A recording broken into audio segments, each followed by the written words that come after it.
বন্ধুরা, গিয়েছিলাম আমার দিদির বাড়িতে। বড় ঠাকুরের পুজো হচ্ছিল ভাদ্র মাসে, তাই মেয়েকে নিয়ে টোটোয় করে আমরা সেই পুজো বাড়িতেই গেলাম। এই তো দিদি আমাদের দেখে বেরিয়ে এসছে। খুব দিদির সঙ্গে অনেক দিন পর দেখা হলো। গিয়ে অমনি দিদির বাড়িতে খিচুড়ি রান্নার দায়িত্ব পড়লো। উপোস আছে যারা, তারা প্রত্যেকে খিচুড়ি খাবে, তাই আমি আর একটা ভাই মিলে আমরা খিচুড়ি রান্না করছি। আমার এদিকে খুব বৃষ্টি হচ্ছিল, জানেন তো। জামাইবাবু অনবরত জল খেচ্ছে। স্বাভাবিক, জামাইবাবুর মনটা খুব খারাপ যে এত আয়োজন করলো, বৃষ্টি হলো। তা যখন পুজো শেষ হয়ে গেল, তার আগে তো আগুন জ্বালানো যাবে না, তাই আমার একটা দাদা আর ভাই আমাকে হেল্প করেছিল। পুজো হয়ে গেল, পুরোহিত মশাই বললো এখন আগুন জ্বালানো যাবে, তখন তাড়াতাড়ি করে ঘ্যাটার খিচুড়ি করব। তাই ঘ্যাটটা বসিয়ে দিয়েছি। দাদা ভাই নাড়ার জন্য আমাকে অনেক হেল্প করেছিল, আর ওই ভাইও অনেক হেল্প করেছে। আমরা সবাই মিলে আনন্দ করে ওই খিচুড়ি রান্না করছি। প্রসাদ তো ঘ্যাট রান্না করছি। ঘ্যাটে সমস্ত কিছু একে একে দিলাম। আমার তো তেমন রান্নার অতটা অভিজ্ঞতা নেই বড় কড়াইতে, তবু আমি চেষ্টা করলাম। তা যা হোক, অতটা খারাপ হয়নি, ভালোই হয়েছে খেতে, সবাই তো বলল তাই। তা খিচুড়ি তাড়াতাড়ি বসাতে হবে, তাই তাড়াতাড়ি ঘ্যাটটা রান্না করে ফেলেছি। ঘ্যাট রান্না হয়ে গেছে।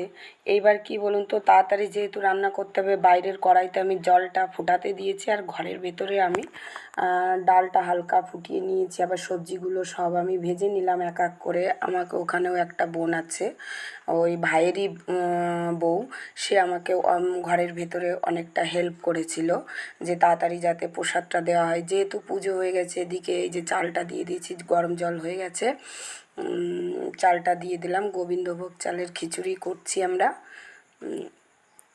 এখন এই যে ডাল দিয়ে দিচ্ছি এর মধ্যে।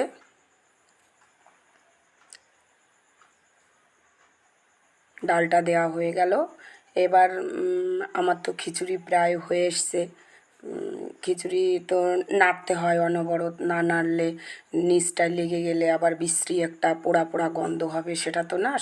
অনেকটা যে কেউ হোক, সবসময় উনুনের পাশে থেকে সারা সময় একটু হালকা হালকা করে নাড়তে হয়। এদিকে খিচুড়ি হয়েছে। এবার আমি আবার ওইটা কিছুক্ষণ নেড়ে লবণ টবণ দিলাম। দেওয়ার পরে আমি আবার ঘরের মধ্যে চলে গেলাম। ঘরে গিয়ে ওখানে আমি আবার ছোট গ্যাসের থেকে আমি ফোড়নটা রেডি করে নিয়ে আসলাম। তেজপাতা দিয়েছি, শুকনো লঙ্কা দিয়েছি, পাঁচ ফোড়ন দিলাম। এগুলো রেডি করে নিয়ে এসছি। নিয়ে আসার পরে এই যে আমি ধরে আবার ওটাকে, গরম তেল তো, খুব সাবধানে নিয়ে আসতে হচ্ছে, বাড়ি ভর্তি লোক আছে। তা ওই যে নিয়ে এসছি, নিয়ে এসে এইবার আমি আবার ওটাকে খিচুড়ির ইসের মধ্যে ঢেলে দিলাম। যে খিচুড়ি এসে ঢেলে দেওয়ার পরে খিচুড়ি মোটামুটি রেডি হয়ে গেছে। এই যে ওই দাদার মেয়েও আমাদের সঙ্গে হেল্প করেছিল। এই যে ঢেলে দিলাম ফোড়নটা, দেখুন কত সুন্দর হয়েছে। তারপরে ফোড়ন দেওয়ার পরে ওখানে আমি আবার একটু সাই গরম মশলা দিয়েছি। পরে তারপরে নামানোর আগে একটু গোবিন্দভোগ খিচুড়ি, তা অতটা কিছু না দিলেও হয়, তবুও আমি ওতে একটু ঘি ছড়িয়ে দিলাম লাস্টে নামানোর আগে। আমার খিচুড়ি প্রসাদ রেডি হয়ে গেছে।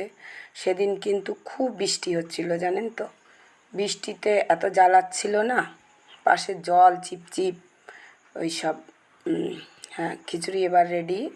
এই যে মশলাটা দিয়ে দিচ্ছি। মশলা দেওয়া হলো, ঘি দেওয়া হলো, সমস্ত কিছুই দেওয়া হয়ে গেছে। খিচুড়ি রেডি। তো সবাই, এত গরম খিচুড়ি খাওয়া তো যায় না, ওই জন্য কড়াইতেই গ্যাসটা কমিয়ে কড়াইতেই রেখে দিলাম, যাতে তাড়াতাড়ি করে খিচুড়িটা ঠান্ডা হয়ে যায়। আর সাইডে একটা বড় পাখা চালিয়ে দেওয়া হলো, যে একটু ঠান্ডা না হলে খিচুড়িটা খেতে অতটা ভালো লাগবে না। এত এত গরম খিচুড়ি, হালকা হালকা গরম থাকবে। ব্যাস, খিচুড়ি আমার রেডি।